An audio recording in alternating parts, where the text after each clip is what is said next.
Ya'ni ichidachi, ya'ni 5 ham olsam bo'ldi deydiganlar bor. O'shalarga emas bu videoda bor ekan. Atigi 1 oyda Listening 9, reading 9, O'tkirbek mana IELTSdan 8 olishibdi.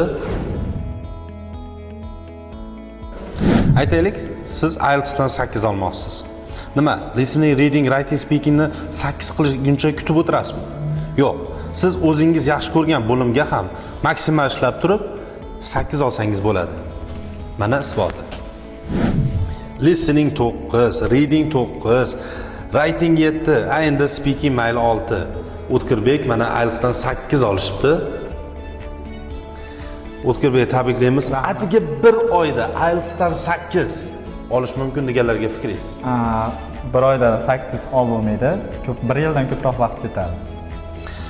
Qisqa qilib aytganda nima qilish kerak uchun?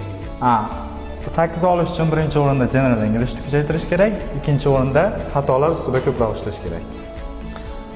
Siz ham 8 olishingiz mumkin. Intellect akkantda sizni kutib qolamiz.